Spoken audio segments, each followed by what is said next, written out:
excuse me, are you serious? Right now, as Bill Guerin, we know he's looking to add a center to this Minnesota team, but one insider has linked Minnesota to targeting a star free agent in John Tavares. We got to break that down. Plus, another look at the Marco Rossi situation, as the contract situation and the future of him in Minnesota has just gotten more complicated. We got stuff from Joe Smith at The Athletic, some quotes from Bill Guerin, a bunch of crazy stuff. You'll want to stick around for this episode of Wild Digest. And hey, look, before we get into the John Tavares stuff, which, again, suggested by Joe Smith, the article is linked down below. You can skip ahead to the timestamp if you want. I do want to start, though, Mark, by, just kind of, let's give us a little ramp up into this, because we can't just go right into it. I want to start with this quote. Now, this is from that same article, and it's something Bill Guerin has said before, and this quote just really sets the tone, I think, for the start of this offseason. Now, you know me now. I like to be aggressive. I don't want to sit on my hands at all, and I'm kind of tired of doing that. Since I walked through the door, my goal has been to build a championship caliber team in this market, and that's what I want to do.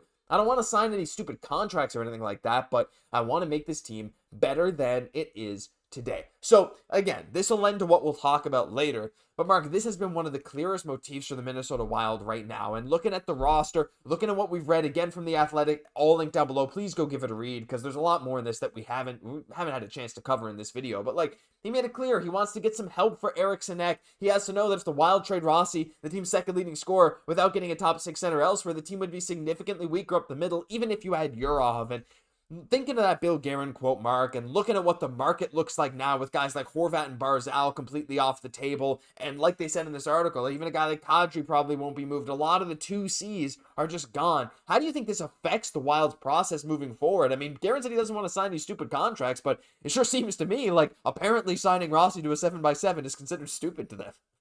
I mean, the big thing is we're seeing all these centers. When you're looking at free agency, there's not a lot of great centers that's going to be floating around. You still have guys like Pat Joe from the Islanders that you could acquire. But right now, we know so many guys, Barzal, Horvat, Kadri, these guys are off the market. We've seen the extensions being signed from other players like Brock Nelson. So it's slowly and slowly getting thinner at the center market. And like you said, I don't think a 7x7 for Rossi would be bad. We've seen him productive last year. He finished second in the team on scoring. Now, it probably would have been third if Kaprizov played the full year. But right now, you have a young star still in his early 20s that I think they should extend. I know fans have been split down the middle on what to do with Rossi. But in my opinion, if you cannot fill the void, if you don't want to go out and pay a premium in assets or in free agency for an older guy, Rossi is a very good option to bring back to this team to have as your number 2 center for the next couple of years. I mean, yeah, it's something that we've talked about time and time again on this channel. And I don't want to dive into the weeds as to why we should or shouldn't bring back Rossi. You guys let us know in the comments down below. But again, thinking of this quote, and it's like,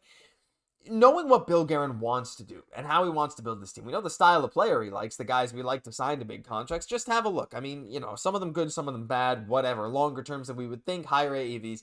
But he doesn't want to sit on his hands. Mark, what do you think? Do you think he's just been talking to teams constantly now about Rossi? We've heard so many talks about Vancouver. I know we've heard New York thrown around. Buffalo, maybe a very interesting wrinkle right now with JJ Peterka officially being a trade candidate. We'll have a video coming out on that, I believe, tomorrow.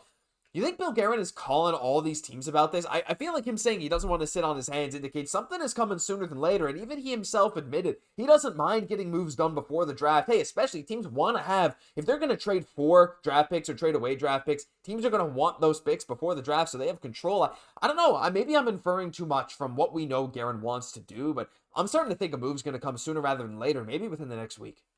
I mean, the nice thing is we know that trade's going to happen soon enough. This could be Rossi, it could be someone else, but I think the main thing to look at is Bill's not going out and just shipping them off to the first team that puts an offer out. It seems like he's really gauging the market. Like you said, Vancouver is the team that's looking at this. We've seen reports of Calgary, Boston, all these teams seem to be in on Rossi, and it does seem like an arms race to the point that Bill Guerin's probably just waiting till he has the offer that he wants or goes over this offer. So I'm liking that it's not done immediately. We've seen the reports that apparently Rossi was on the blocks. Then we see reports that Rossi was unhappy. I'm happy the trade didn't happen at the exact moment, but I do think a trade's going to happen because, like you said, if a team's trading their picks and we see the Wild getting more picks, yes, they could trade it for another player, but they want control to be able to scout guys at that position going into the draft. Yeah, for sure. So we're going to have to wait and see on that. Leave us your thoughts on when you think something's going to go down in the comments down below. But look, if we're talking trade front, that's one thing.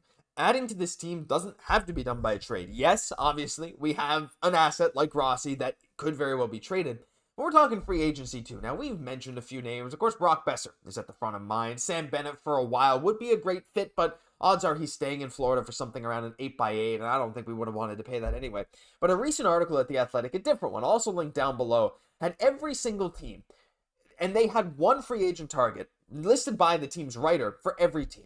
And Minnesota's was very interesting, and it caught both of our eyes, Mark, and that's Joe Smith suggesting John Tavares. Now, he goes to say the Wild's main need is up the middle, and now they're on plan B after Target Nelson re-signed with the Avalanche. Tavares' priority has been to stay in Toronto, we know that, but if he gets to market, he'd give Minnesota the experienced two-way center who could take some pressure off of Eriksson Ek. The Wild need to get Tavares, Duchesne, or Taves to address the position, especially after missing out on Nelson. Now again, need, strong word. I think Joe is more so implying that if you're going after a center in free agency, those are kind of the guys that are now available, reportedly available, that you could get. Though again, there's reports Taves is going to want to go to Winnipeg. The Wild are not one of the finalists. Duchesne wants to stay in Dallas, but he makes a good point. And in the other article I mentioned earlier, they say, look, Nelson was believed to be the top target, but he quickly signed that 3-year by 7.5 AAV contract, and the Wild do have money. We have $15.6 million in cap space. Mark, does the name John Tavares sound like a good idea to you in Minnesota? Because to me, I think it only makes sense at the right cap hit and right term. And at that cap hit and term, I don't see Minnesota being able to outbid some other teams on John Tavares, especially Toronto, considering, again, he wants to be there. Now, again, with reports of Mitch Marner being gone, again, they have some money open now, so to bring back a guy who just scored you 38 goals could be a priority for Toronto. But assuming he goes to market, do you see this as a good midterm fit for the Wild? I mean, if you're not getting into a bidding war, if you take in the vacuum of, hey, we get John Tavares for market value that everyone else is going to offer him, yes, it would be an awesome fit, a second line center, 38 goals. Yes, he's 34, but he hasn't really slowed down. He's been the second center on Toronto for quite some time. You get an almost 40 goal scorer over his entire career. This in a vacuum works. You get a guy with the experience, might not be the best experience, but we'll not talk about Toronto. But right now, John Tavares would fit. If you could get him on a 3-year deal just to get him into his late 30s, if you go any farther, it's not going to be great for the team. If you have to get in the bidding war, like we said, this is not a great idea. But if you can get John Tavares for, say, $7 million, is that too much in your eyes, Josh? Because I mean, a 40 goal scorer for $7 million, it does suck maybe on that final year, but at the very moment, you do get a guy that can score you 40. Yeah, and I mean, again, there's the premium for the center position, right? And I know we got to pay Kirill a lot of money, and there's extensions that kick in next year, so you want to be very careful with having players that will outproduce that value. And if we're talking like a 3-year deal, 4-year deal, $7 million to me seems okay for John Tavares' services, because he's great on the faceoff dot too. He's at least pretty responsible defensively, and again, playing center is a positional need for Minnesota. I mean, having Eriksson Ek and Tavares as your two top 6 centers for at least a few years, again, Tavares is going to decline within the next few years. That's just what happens with players, but it does make sense stylistically. I just worry that, like, he doesn't bring that insane physical edge that Bill Guerin loves, and I don't love the idea of now clearly setting that success window for those 4 years, because if Tavares starts to decline faster than expected, you now have Kaprizov on his long-term extension in like the tail end of his prime is right now. Same thing with Eriksson Ek. They'll still be amazing players, but statistically, NHL players start to drop around the age of 30 pretty significantly. Again, superstars can be different, but for example, like Eriksson Ek and Kaprizov will start to slow down a bit. Like, and we do have guys like Boldy. We got a guy like Ogren who's coming up, but the real talent's here right now. I don't mind going all in, Mark, but again, the age and term concerns me kind of no matter what the AAV. I mean, look, if we're talking a 3-year deal at $7 million per, that's something I might go for. But I don't think that they're going to be able to outbid other teams with that offer.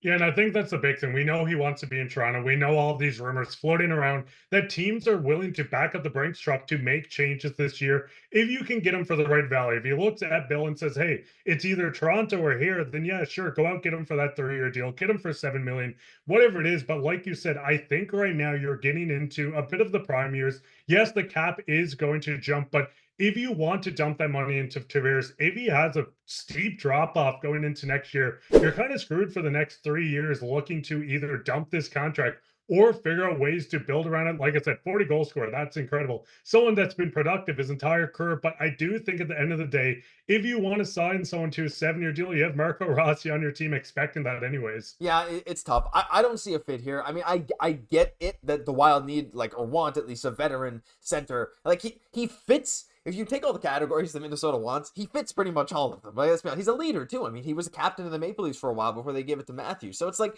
and again, he was on the Islanders. He was a leader. So it's like, there are a lot of boxes that he ticks.